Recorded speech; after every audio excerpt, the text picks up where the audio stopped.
Well, thank you very much for joining us, and it is wonderful to have welcomed my friend Mark Carney, the Prime Minister of Canada, to Australia, and to be able to reciprocate the generous hospitality that I received at last year's G7 summit. Canada is one of Australia's closest and long-standing partners.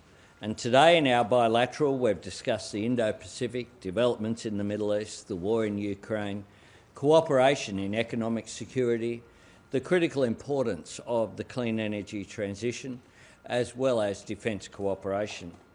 With the international system under increasing pressure, we want to work together and with our partners to uphold and defend peace, security and prosperity. Today we can announce that we've agreed to deepen our relationship across several areas. Building on our joint declaration of intent on critical minerals that we signed last year, we have agreed to increase collaboration on critical minerals through a range of measures. Pursuing common positions on key critical minerals issues, increasing alignment between Australia's critical minerals strategic reserve and Canada's defence stockpiling regime, working together to shape emerging markets, as well as Australia joining Canada's G7 Critical Minerals Production Alliance. We're advancing our shared economic security through new annual economic ministers' meetings, new formal talks between our industry ministers, a new clean energy partnership, and a commitment by ministers to advance cooperation through Australian and Canadian AI safety institutes. We will strengthen our defence and security cooperation through a new biannual Defence Ministers meeting, continuing our collaboration on the development of Arctic over-the-horizon radar system, Australia's largest ever defence export. We're expanding our institutional connections through a joint declaration of intent between our National Emergency Management Agency and the Public Safety Canada organisation to boost what has been a long-standing cooperation over many years, and a new annual emergency ministers meeting as well. In addition to that, the reinvigoration of the Canada-Australia Public Policy Initiative, development with the Canada-Australia Polar Science Partnership, and greater cooperation between the Canadian Space Agency and the Australian Space Agency on Canada's wildfire SAT mission. Mr Prime Minister, all Australians are forever grateful for the brave contribution that Canadian firefighters have made each year. But in particular, some of our darkest moments were the Black Summer of 2019-2020. As long-standing partners and friends, we have so much to build on our relationship. And as middle powers in what is a complex world, we recognise that we can work together and with all partners to shape it for the better. So I thank you and Mrs Fox Carney as well as your delegation for your visit here to Australia. I look forward to the further dialogue that we'll have this afternoon. Myself and Jodie look forward to hosting you this evening for dinner, and Toto will be there as well, our little dog, so I hope that's okay. She will hunt down who the weakest is in your pack to beg for food. I assure you she is not starving. We have a great relationship. It's been made even stronger by your presence here. Thank you. And I'd welcome some remarks. Thank you very much. Well, I too am not starving after even 48 hours in Australia. And Prime Minister, I want to thank you, Jodie, thank your colleagues for your graciousness in hosting myself and my colleagues here. You have more than reciprocated for the hospitality we extended as part of the G7, and to repay the debt, our door is always open to you and anyone from Australia to visit Canada. I'll remind on June the 13th, the Socceroos are playing in Vancouver, so I'll be there, welcome you off the plane for having seen them in action in the fall, a great victory at that point. In seriousness, it was a deep honour to address the Australian Parliament, and thank you very much for extending that. Le Canada et l'Australie Canada and Australia are close partners.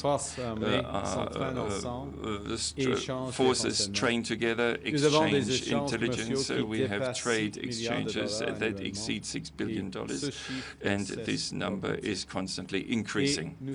And we are parliamentary democracies with federal structures. Things in common, as I said, a common heritage, but what distinguishes our partnership, our friendship, is how we have built on those foundations. And now, in a more uncertain, more divided world, Canada and Australia are middle powers charting our own course with confidence, ambition, and partnership. We're doing that together because we've grown up together. And with an ocean between us, we may not see each other quite as much as we'd like, but whenever we do, like family, it feels like no time has passed. In times of need, we've looked out for each other in the exchange of firefighters, also, as I said, in the chamber, on the battlefield. It's on these foundations we're building. Canada is building partnerships abroad. In the past just under 1 year, we've signed 20 new economic and security partnerships across 4 continents. But in that mission, all those partnerships are not created equal. We turn to our most trusted allies, Australia first and foremost amongst them, those who share our values of democracy, freedom, and sovereignty. In my very first week as Prime Minister, we spoke, we announced our partnership on the world-leading over-the-horizon radar system developed by Australia that will detect, deter, and defend threats in Canada's Arctic. Since then, our governments have worked on several key initiatives. As the Prime Minister just referenced, Australia helped launch the G7 Critical Minerals Alliance, a group we're reinforcing today. In November, we launched a trilateral partnership with India on AI and innovation, a partnership we accelerated this past week in India. So whether it's in trade, security, critical minerals, getting Vegemite back on the shelves, Canada, very important, that's probably the biggest legacy past year. Canada and Australia are getting big things done together.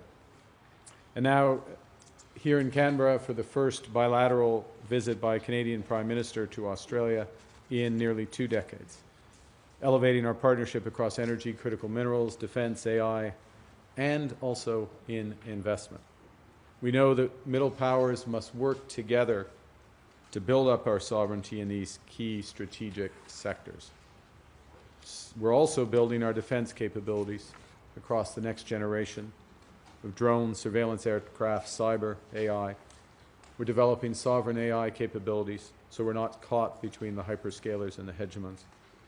And in a world where access to capital is increasingly weaponized, we're leveraging our pension funds and our supers to be a force multiplier. Yesterday, when I was in Sydney, I had the opportunity to meet with some of Australia's largest institutional investors, including the IFM, who announced their intention to invest up to $10 billion in Canada. 2 sovereign nations, 2 proud democracies. Prime Minister Albanese, as you said in the chamber, we may look to different skies, North Star in our hemisphere, the Southern Cross in yours. I'm glad to see the Canadian connection there with the flag. But as you said today, we are at our very best when we look over our wide horizons. For when we do, we find a partner who shares our history, our values, and our ambitions to build. Thank you very much, my friend. Merci beaucoup. Look forward to the questions. Thank you. We have a number of questions. Australia first. Thanks, Prime Minister. Can I ask both leaders, as you're aware, the war in the Middle East appears to be widening, with Iran launching missiles towards Turkey, and we saw, of course, now spreading to our region, with the US Navy sinking an Iranian ship off the Sri Lankan coast. Can I ask both leaders, are you troubled by the expansion of the conflict, and do you have any comments, most particularly on the recent actions of the US Navy, particularly given Prime Minister Carney, who called recently for a rapid de-escalation? Well, we both, of course, the Prime Minister can speak for himself, but I think the world wants to see a de-escalation and wants to see Iran cease to spread the destinations of its attacks. We're seeing Gulf states that have not been involved attacked across the board, including the attacks on civilian and tourist areas as well. We also want to see the objectives achieved. I want to see the possibility of Iran getting a nuclear weapon removed once and for all. And I also want to see a removal of the ongoing threat that has been there for such a long period of time of Iran